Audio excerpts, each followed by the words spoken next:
Actually, let me make it. Okay. Can everyone see my screen? Cute.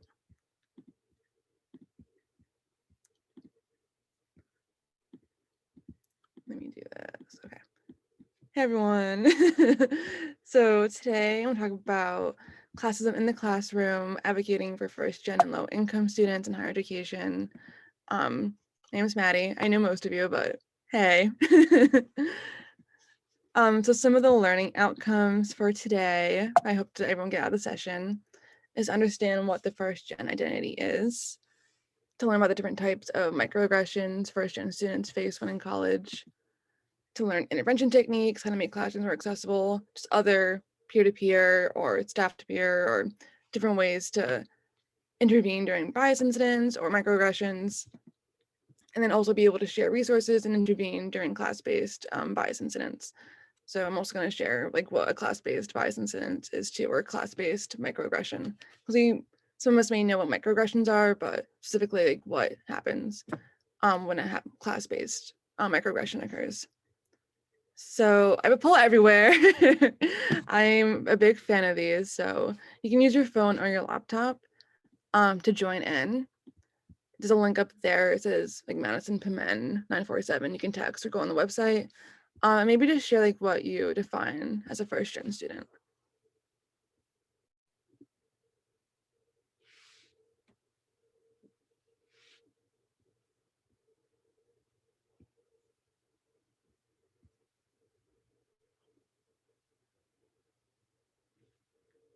I like just figured out how to do this in PowerPoint, so hopefully it works. It's pretty advanced stuff.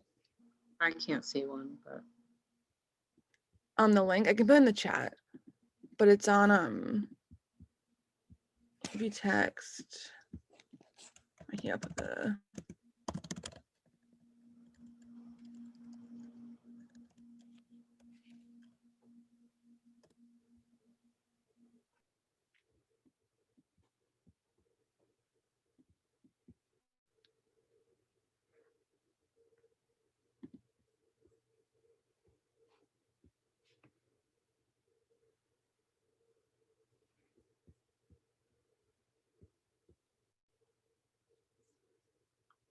And if it doesn't work, that's fine too, because we're such a small group. We can just kind of shout out things.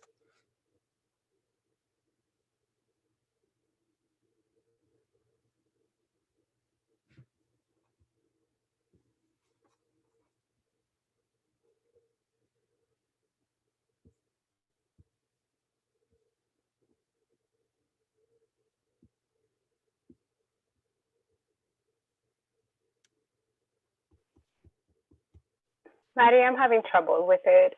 Okay, that's okay then. We can just. I am also having trouble with it, but I'm not the most savvy tech person either. That's I'm trying totally. to do it on my phone. It might be because it's on PowerPoint, because I thought I was trying to be fancy. Also, hi, Caitlin. Hi, Maddie. Honestly, then you don't have to use this. If anyone wants to give maybe like a put in the chat or maybe unmute yourself, what you would define as a first-gen student.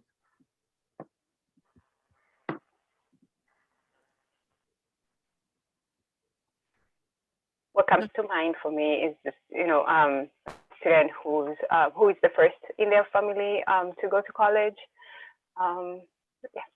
Yeah. You can start there. Thanks. Anyone else want to chime in? Someone that it doesn't necessarily have to be a 4-year. I always thought even if they went to like a like an automobile school, or not just a college, but a even plumbing school or something like that. It's just something after high school. For sure. Anyone else? Covered some good bases there too. So, okay. So you all pretty much summed it up. The way Stonehill on the website defines first-gen students are any student whose parents did not complete a 4-year bachelor's degree. So kind of the more traditional definition would be like the first student's family to go to a 4-year college. But also, it kind of raises a lot of questions. Are there first-gen students if only one parent or guardian completed the degree? Does type of degree matter? Associates or bachelor's matter? And I like your comment too, Lee, of is it vocational school after high school? It's some sort of like trade too. Like, does that count? What if a parent or guardian attended college but did not complete the degree? Or what if the parent or guardian did not complete a degree but an older sibling has? So it's kind of important to understand, I feel, just as a preface to the presentation, that a lot of first-gen students have like a multitude of different experiences and backgrounds, and not every first-gen student is the story where it's like first in the family to go to a 4-year residential college. It can also be different types of experiences, but I guess too, for this lens of Stonehill, a lot of the students may define it as like first in the family or first like sibling to attend a 4-year college, but just a little background there. So I also wanted to define in the presentation, I'm gonna be talking a lot too, but I also want some like feedback, you know what I mean? Some lifetime discussion.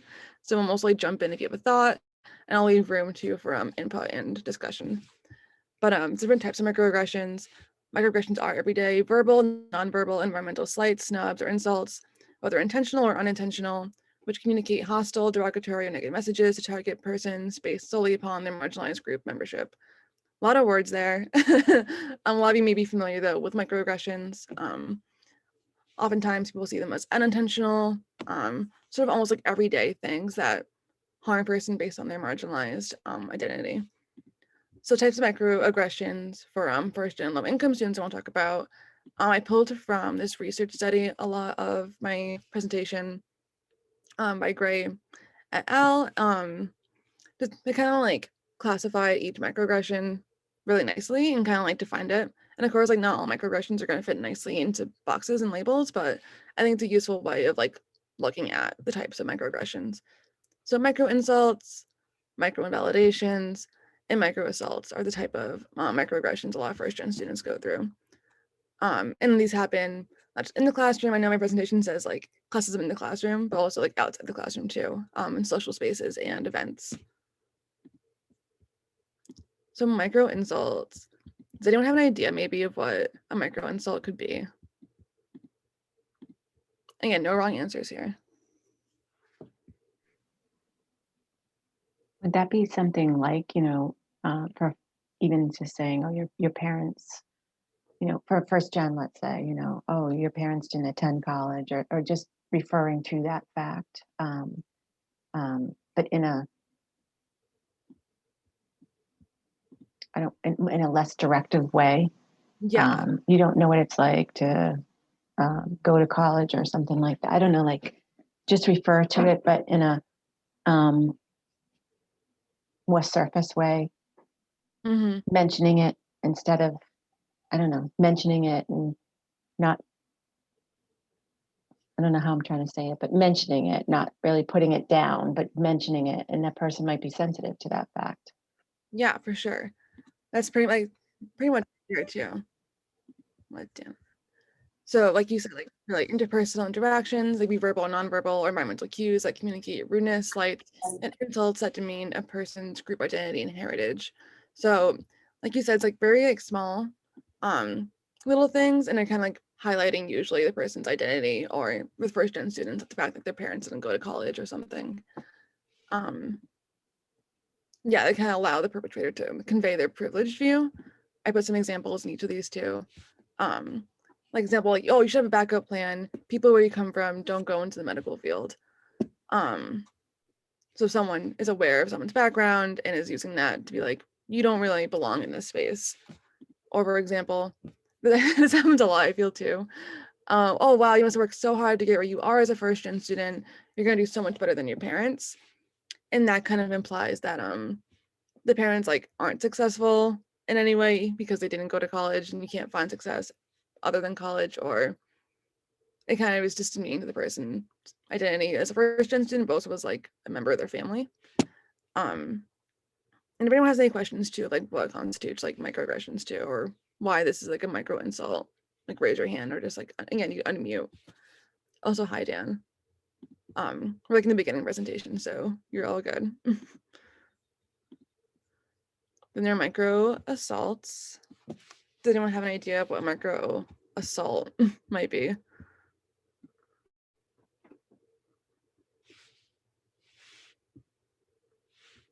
It's okay if you don't, because it's a kind of a heavy word too.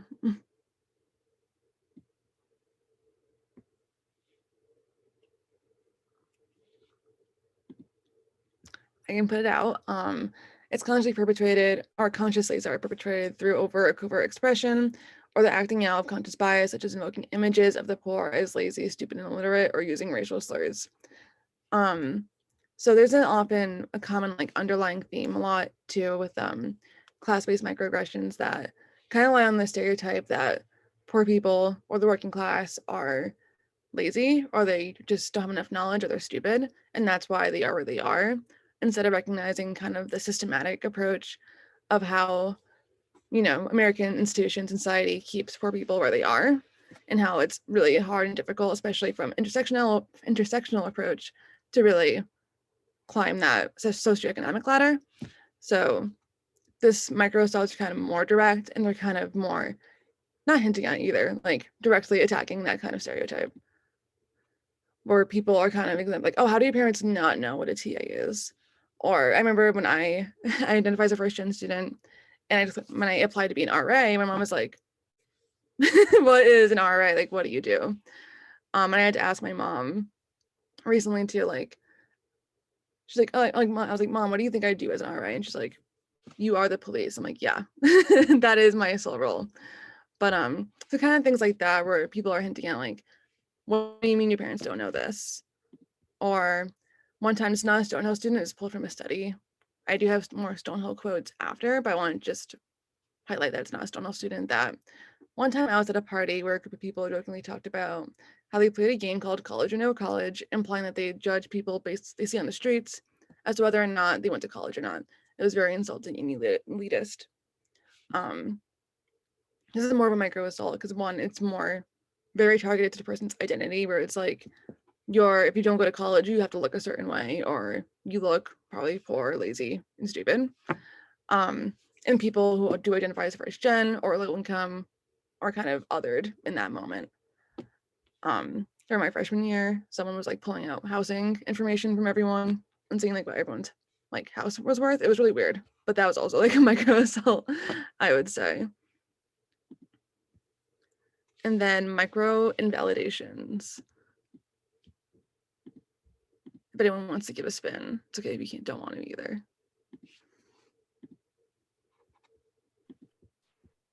What comes to mind for me, Maddie, is sort of taking those experiences of first-gen students and sort of making them less than, right, or dismissing them as irrelevant to, you know, like their success or their experience.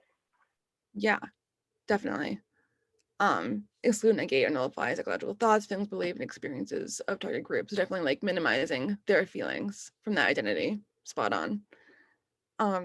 In the study, I really like the word they use of class blindness, where you kind of just put blinders on class, where again, thinking that everyone has access to wealth, freedom, power, regardless of class, and the poor need to work harder. And these are more of those like subvert and kind of like underlying microaggressions that people may not think are microaggressions when they're kind of just talking normally. I won't say normally, but normally in air quotes, normally to their peers. So like, for example, it's like, where did your parents go to college? What did they do for a living? And then for a first gen student, it's like, well, my parents didn't go to college. They don't have anything to contribute to the conversation. Or people saying it was different when our parents went to college, kind of making the overarching assumption that everyone's parents went to college, everyone's parents has a job that directly comes from their experience in college, and just invalidating really the first gen student. Do you have any questions about these types of microaggressions? And again, all of them are really like not neat. You can't like, it's hard to put one in one group or the other, and there's a lot of overlap, but I think it's a helpful lens to see like why these microaggressions are microaggressions.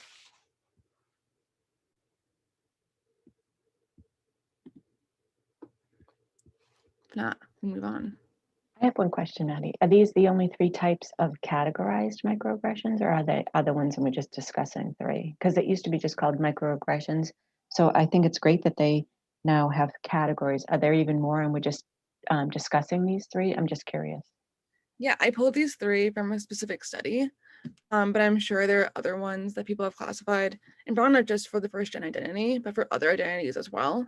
But they also talk about micro affirmations and kind of the reverse of that, like what reverse microaggressions feel like and like positive approaches. So I feel there are definitely like even more different lenses and narrows like labels to put on it, but these are the three I kind of picked out from the study. Okay, thank you. Good question though, because those were the first time too when I was doing research. I did this presentation a while ago in 2019 for the ABS leaders, and I wanted to like revamp it for today. So I was doing more research, and I was like, this is really helpful to look at. It really is that they like more identify just not microaggressions as a whole, which is how we used to speak about it. But this is more identifiable and more tangible. So it's easier for people to see it, I think, and it's easier for people to understand how microaggressions can be harmful, to understand it. So in my perspective, anyway. Thank Yeah, you. for sure. Any other comments or thoughts about that? I think that's a great point, to make the examples more tangible. And I don't know, maybe Maddie, you came across this in your research as well, that some of the language is shifting from microaggressions to micro-iniquities. I'm not sure which way it started, but that's another way, to think about it, sort of to tie it to the DEI, components, right? Yeah, I've seen that word pop up a few times too. And I feel like it gets more to at the systemic inequalities that can create those micro bias incidents or microaggressions. Okay, I also think it's important to look at it from an intersectional approach, especially when looking at class. Oftentimes, a first gen identity lays at intersection of other marginalized identity, race, gender, sexuality, ability, nationality. If you're not familiar with intersectionality, it's the idea coined by Kimberly Crenshaw, I'm pretty sure, that identities are intersectional, where one person identifying, say, as a first gen student, or another student identifying, or as the same student, I mean, identifying, say, like, as a marginalized racial identity, those identities aren't like monolithic. Rather, they kind of, I don't want to say either a doubling effect either, but it kind of creates a new type of oppression for that person, rather than like a doubling or adding effect. Kimberly Crenshaw looked at the lens of like the Black women and how Black women identify, like, have more a different experience than say white women, where their oppression from the patriarchy isn't the same kind of oppression. Does that make sense? So first gen identities can't perceive it as monolithic, especially when thinking about the intersection of race and class. Many students of color and who are also first gen students are undermined for a combination of this identity, and their intelligence and worth are also called into question more often than white first gen students, especially thinking about students who are first gen and maybe are DACA students who come from, or international students who are first gen students, are often perceived, even like that intelligence has come into question a lot more for some reason, based on those stereotypes too of different racial and ethnic identities being less than the white identity, which is the smarter one, which that has a whole ton of history behind it, but we can't really go into that history right now. I found this great clip too I want to share, where I also think it's important to have, I thought I'd doing a panel too for this presentation, have more like first gen voices, but I did a forum too to get more voices too, but wasn't a lot of participation from that. But I wanted to share this video that has first gen students talking about how COVID impacted them. I thought that was really interesting because I feel like, as we know, like COVID really highlighted the inequities we have, and I feel like especially for low income and first gen students, which I'll share now. Make sure I'm sharing my sound. Pretty sure I did. Yeah, I did. Okay.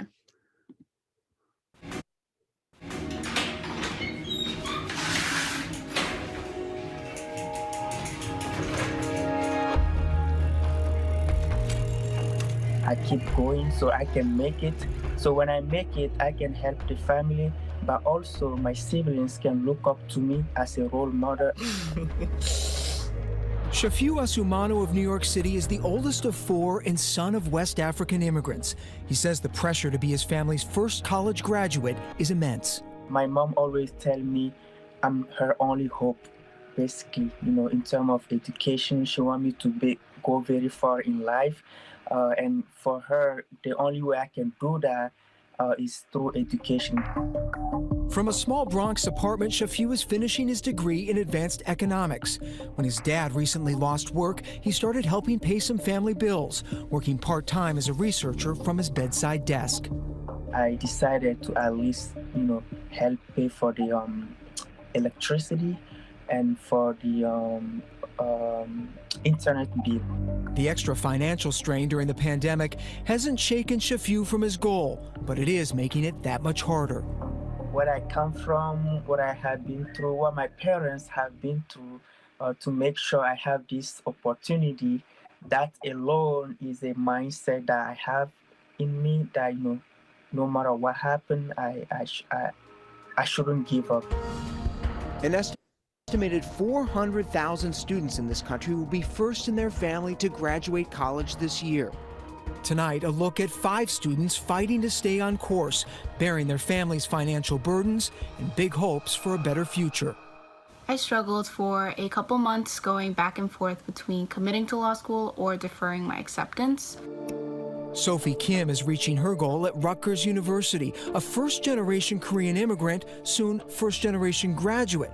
But the closure of her parents' nail salon during COVID-19 is making her dream of law school seem almost irresponsible. My dad and I applied to several different grants and loans programs for their small business. We were looking at thousands of dollars of loans. Financial pressures now threatening years of progress for first-generation students. I really see being a first-generation college kid as a gateway, a door. A lot of people say that, and no, it's true, High school senior Omar Cavedo Katana in Austin, Texas, just got accepted to the University of Richmond. He had to start working full-time at Walmart last month after his mother lost her house cleaning job of 20 years. It's really just me trying to keep everyone afloat, and yeah, it's been tough. At a small desk in his bedroom, Omar pays the family bills and tries to keep from falling behind with homework. I just got done paying for the apartment bill, which rang up to $1,018.48. The walk to work past piles of trash and graffiti, a reminder, he says, of why he's chasing that college dream. Definitely don't want my future family or my older brothers or my little brother's family growing around this kind of environment. That dream facing major disruption, says Morgan State University student Janaea Hines. She's struggling to finish her first year. You feel like you got this? I'm not gonna lie, it was hard because I'm the first one that goes to college. So it's not like I really have someone to actually ask questions about, like how to do this, how to do that. It's like, figuring everything out on your own, but then everything switched to online. Janaea now wondering whether the high cost of tuition is still worth it when classes are online. I work 8 hours a day, 40 hours a week, right? So on top of classes. Yeah, so it's like now I have to figure out how to put it all together, like classwork, then plus work. We're in a situation where a lot of first generation and low-income students are very fragile in terms of what the circumstances are. Let's be real. We have students today that are learning in bathrooms. They're learning in closets. There's not enough space in their homes to be learning in a private room. Many first-gen college students are persisting, showing passion to give back to family and community as the nation fights back from the pandemic. It's like, yeah, I'll stop it there. I was gonna do Pull Everywhere after that, but I'm just gonna stop sharing real quick instead because that wasn't working. Any reactions from that video?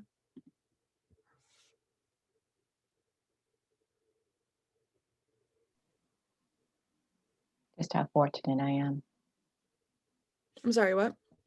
It just makes me reinforce how fortunate I am. And how hard some people have to work just to get, and how inequitable education really is. What do you mean? I guess I'll press further with like inequitable. Well, it should be attainable for anyone who's willing or not willing, whoever wants to go for it, you know. And housing and electricity shouldn't be on the backs of a young kid trying to go to school. For sure. And I feel like with the pandemic and COVID, when all learning went virtual for a long time, a lot of families who didn't have reliable internet connections or reliable electricity were struggling to really participate in full-time virtual learning because, or didn't have even the space, like their own bedroom, to really learn from in privacy. Or even a computer, never mind if you could, if they got internet access, did they even have a computer to do the, and what, you know, I thought of first gen students, their parents, the younger generation, their parents wouldn't be able to help them through that process of getting on to Zoom and that kind of thing. So that's what I meant by the inequities. Yeah, for sure. Any other reactions or first thoughts from that? I agree with what Lee has just shared. It's definitely a conversation that came up a lot in our office and in life in general, and thinking about what that shift to virtual learning would mean for students, and knowing that a lot of first gen students, when having to go home again, do they have access to computer? Do they even have internet? Or now that they're home, do they have additional responsibilities, including kind of caring for younger siblings? And I know that there are students who were faced with that particular situation because their parents were in positions and roles where they're essential workers and can't stay home and help the younger kids. So they're trying to be college students at home, also helping their younger children, or younger siblings and things. So it's definitely a really complicated process. I have a niece who's in school, and she was remote up until earlier this month. And my sister's college educated, masters, and it was a lot to do everything. So it's like, imagine folks who don't have that same access, don't have that same opportunity and resources. Like, how are they getting through it? How are they supporting their kids through this process? Yeah, for sure. Thank you for sharing too. I think about too, like how my own family, my mom works at a school, but she was teaching full-time virtually. Then my siblings are in school full-time, and then my dad works essentially like he's a construction worker. And so it was just chaos, my own personal house for from like March to June when the pandemic first hit. If anyone else wants to share too. I agree with what Lee and Elizabeth shared. I think another, just from hearing the stories, is if there is additional support, right? It's very unlikely, right? So because everybody has been talking about COVID relief and what the government has been doing, but just made me think that even if there were resources that could assist in this moment, that it would be even harder for these families to access it, right? Just navigating the educational system, right, and then navigating all of the processes, right, for like support at this moment just exacerbates like the impact, right?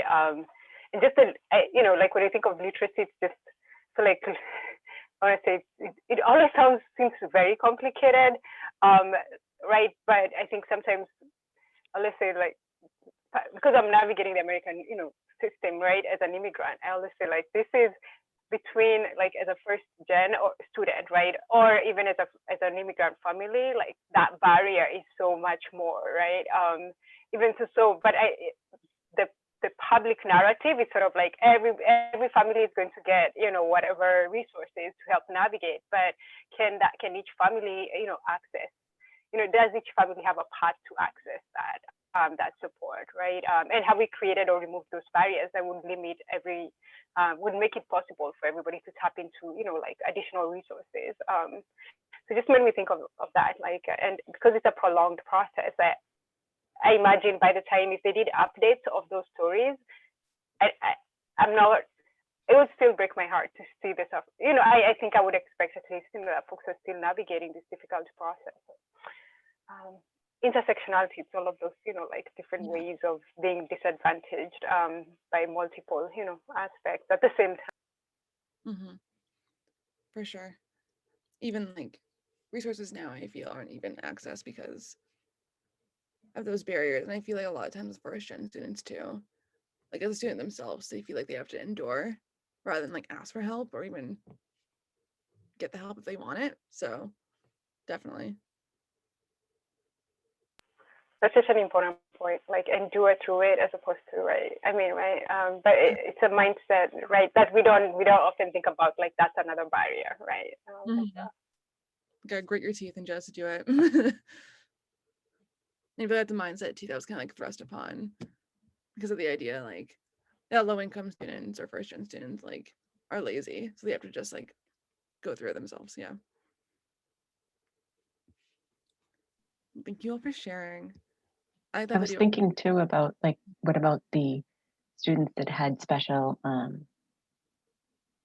needs that are also tied into their education? And I was sitting at home thinking of that, like how are they surviving that pandemic? Like were they able to get those special accommodations that they need? Yeah. So what if somebody was hearing impaired, or how do you set up that on your computer if they had it in the classroom and that kind of thing? So there's more boundaries put in place for them also. 100%. From my own experience, like my sister is on the spectrum and she had a really difficult time at first with online learning because a whole IEP plan is just, what do you do with that now? How do you integrate that into a virtual environment? And she actually did better in the end with virtual learning because now she's back in school and that transition for her is really tough already. And just the constant routine changing is really tough. But definitely another thing to think about. I'm going to share my screen one more time.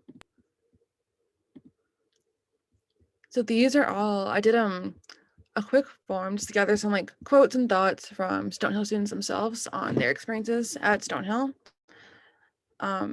Someone said that in their first year at Stonehill, a peer told them that they wouldn't get far because their family is full of idiots. Didn't provide the context of that, but obviously either context would be awful. And I believe this is from like a classroom experience they had. And then someone else stated that whenever they had a question about anything related to financial aid or went into their office, instead of offering advice or even pointing me in the right direction, I was told to ask my parents. When I told them my parents knew less than I did, they kind of just went, oh, well.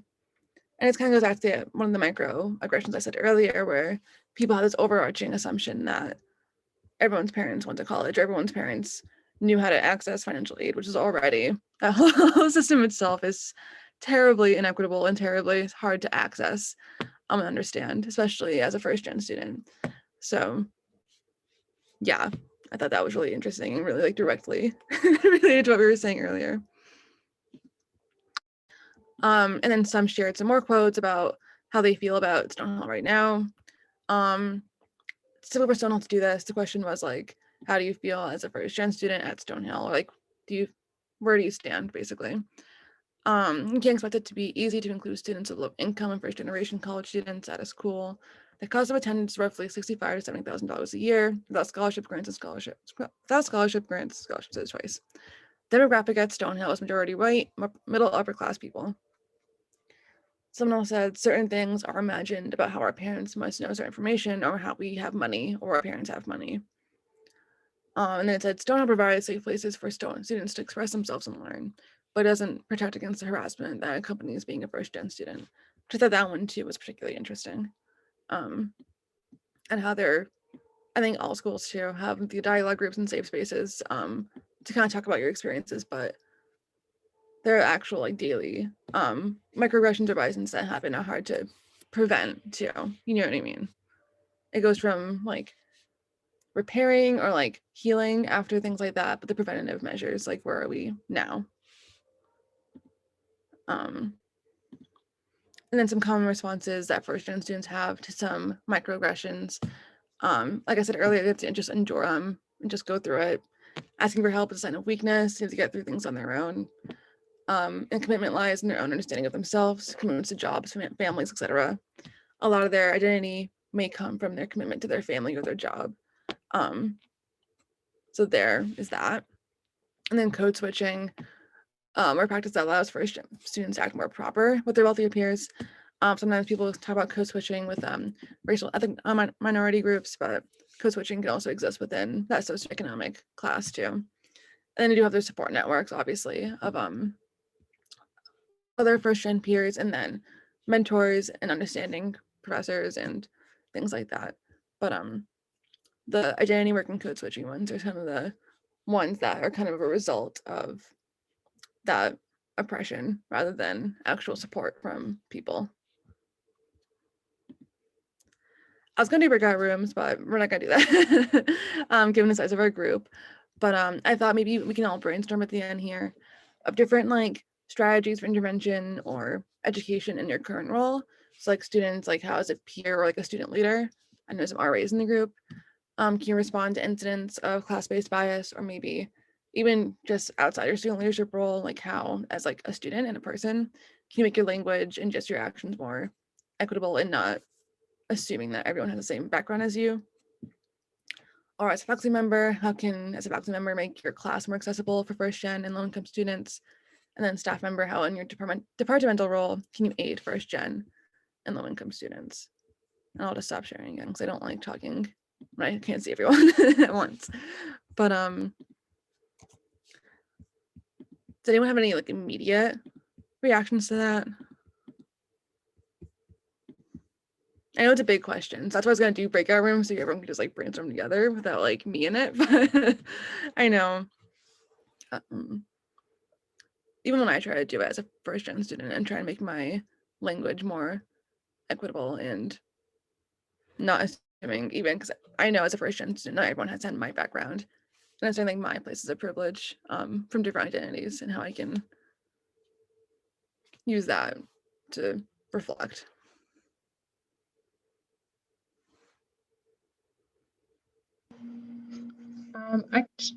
I'd like to share an example of an experience with Stonehill student actually first, and then I can talk more about my role in our office. Yeah. When I worked in residence life, I'll never forget it because it stuck with me till now, and this was years and years ago now.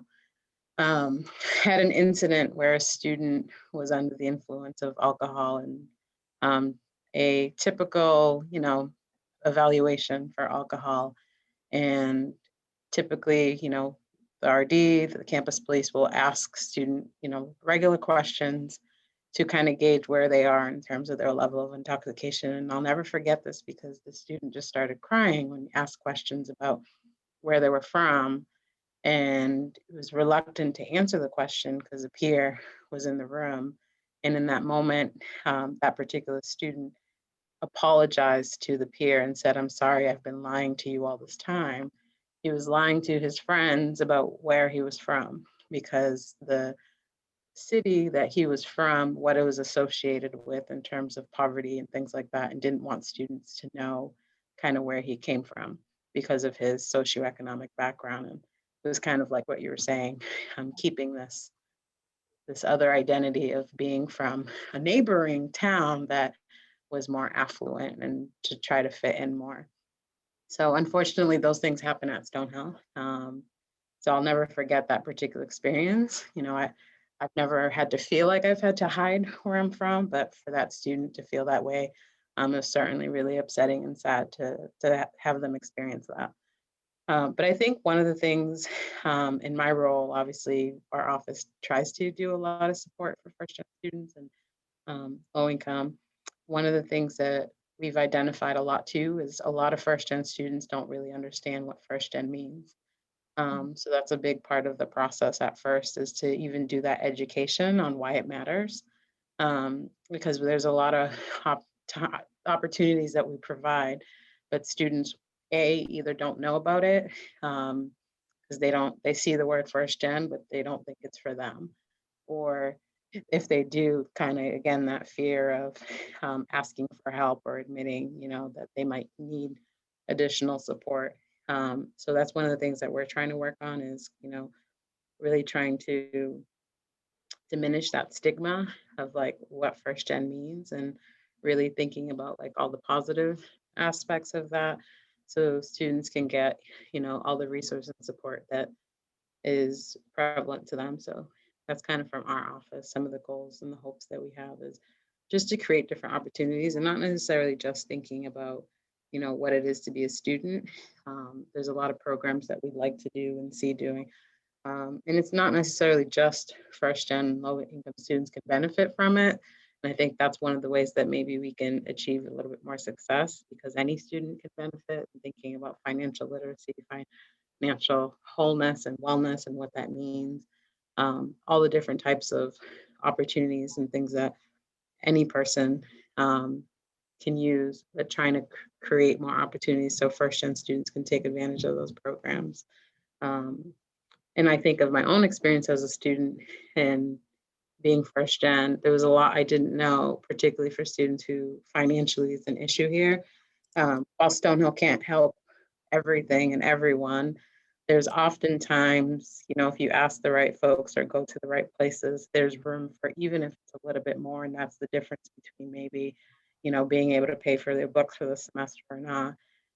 A lot of first gen students don't know what those resources are, where to go. And particularly in my role, I always try to connect students with those opportunities on campus. And it's like, and I talk about it all the time. Like, if I knew what I know now when I was a college student, I probably would have left college with a lot less debt.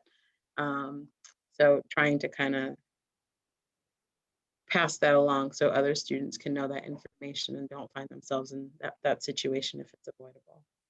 Yeah. I like the idea too of like these courses or just different workshops on like financial literacy and like wellness, to really like not like even isolate first gen students like, oh, you need to know this because you don't, but like everyone can benefit.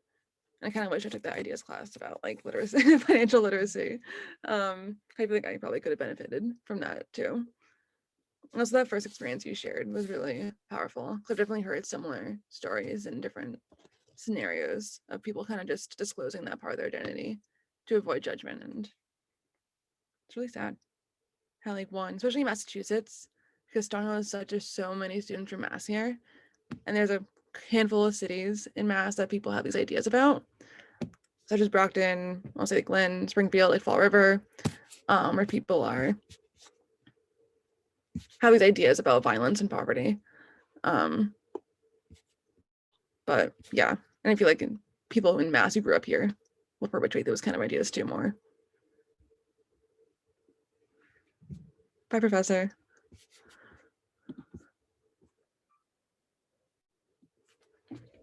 Any other ideas, perhaps? Maybe as students?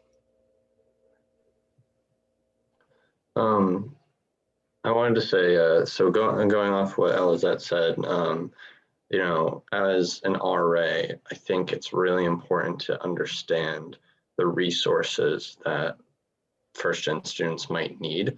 So, educating themselves, like through this session, understanding the different needs and different experiences first-gen students may have, but also, like Elizabeth was talking about, wishing that, you had known certain resources that were available, because I feel like if a student typically, right, came to an RA and said, hey, I'm having trouble with, like I'm having financial problems, or if they even opened up about that, right, the instinct is to say, like, oh, financial aid, that will help you, but that necessarily might not help. And, there are several student experiences at Stonehill where I've heard people say that financial aid did not help them, right? So knowing, oh, like maybe OIA might have resources on this, or knowing, a network of people who have, professionals or other older students that have these experiences and know of these resources is really crucial. And then again, also, first gen students might not even knowing what first gen is. So, I know that we do this year, first year RAs did the social identity wheel on their bulletin board, but really fleshing that out and, complementing that with the program to just introduce students to what social identity even is, because then one, that helps them maybe figure out spaces on campus that would be really useful to them. Also better understand maybe or know that like their needs fit into a group of other students who also have these same needs and same experiences. And then also it's beneficial to their direct RAs that are trying to support them, right? And so hosting that kind of program or event in which they're learning about each other, and also having other RAs there, right? So that if I'm an RA that's not first gen, right, there might be another RA who is first gen or has similar experiences, right? So now they can build that connection, like I said before, with another student and or another student leader who has those similar experiences. So a lot of like networking, I think, and really understanding where you can or how you can help out and be able to identify when someone needs help, which I mean, that's generally part of the RA role, but typically when we're talking about certain student populations, that's important. For sure. And I feel like that social identity wheel is so important, where it's like there's a class wheel, I'm pretty sure, like the economic wheel, but people like usually have no idea what to put there. I don't understand what that means. So I feel like as an RA, or even like students, if they don't know their first gen, or even if they are first gen, it's not something you usually disclose to an RA. And I've heard like probably very few residents tell me or share that identity with me. So I feel like I know I've had more residents who do have that identity than I've shared them, if that makes sense. So I feel like it's important to, in programming too, to really focus on that. Any other last minute ideas? I also want to respect time, because if you're going to other sessions, I don't want you to freak out and like get some breathing time, because Zoom can be a lot, but I just wanted to say, as a staff member, I've had plenty of opportunities to help just by listening. And I think if you just open your ears and listen to the students, they don't want to come out and say wholeheartedly what they need help with. But you can just say, how are you doing with, if it's a freshman first gen? I've had plenty of experiences. And then I can just say, just by reading your emails, you can say, oh, well, did you know that on the quad there's a day where all of the clubs meet, and just certain things that I've had success with. And the student will then find their way back to my office, and I can be a resource for that first gen or that person who might not have found their group or their niche yet. So as faculty, staff, or just anyone that works here, if you're willing to just listen, you can help students. Yeah. And read your emails, because every office puts out what's going on. So don't look at it as an annoying thing. Look at it as that's what we're here for is for the students, and take part in little bits. That's such a good point. I'm just like listening and just absorbing, especially with like an RA training, like motivational interviewing and like how to ask like the right questions, get people to kind of talk more. And I feel like using those kind of strategies and not just asking a student like, how are you doing? Okay. And that's kind of it. And just kind of, I'll say prying more, but like kind of reaching more to see what's going on underneath the surface. I don't think it should be left up to any one department. Like it shouldn't be just student related. It should be the whole community pitching in to make everybody feel comfortable and find their niche and be successful here. You're so right. I feel like a lot of the time, especially with diversity work, it's just that's so-and-so's job, or that's this one person in one department's job. Instead, it really has to be every office or every nook and cranny of a campus to integrate these ideas and work in their daily actions. And that's what I keep hearing from the diverse community is they are very sick of it being on their shoulders to make changes in the Stonehill community. And I don't blame them at all. I think that is a very valid point. So that's when I say, you know, it's up to all of us to help each other. That's what we're here for.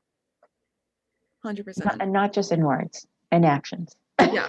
I wish you could see how serious I am when I say it. Hear it. Active advocacy rather than just a passive allyship is really important. Oh, you say it so elegantly. I could never remember that though. Stop. No. You say it really well. You put it really well. Well, that's all I really have for you all. I was gonna share my last slide, just like thank you. Or if anyone has any questions, I'm happy to talk more. But I'm really passionate about this stuff. So I really appreciate you all coming and taking time on your Friday 10 a.m. mornings to hang out with me and talk about it. So thank you all for coming. Thank you for having us. Thank you. Hey, Maddie. I would have come sooner, but my class ended at 10:20. No worries. I know that was a lot of things too. People had classes at 10 and stuff. But thank you for coming anyways. I appreciate it. Have a great snowy day, everybody. Yeah, Joey, it's snowing. I don't know, great and snow are in the same sentence for me, but thank you. Yeah. And I'm with you on that. I wish the sun was shining. I wish there was music on the quad. Here we are. Thank you all.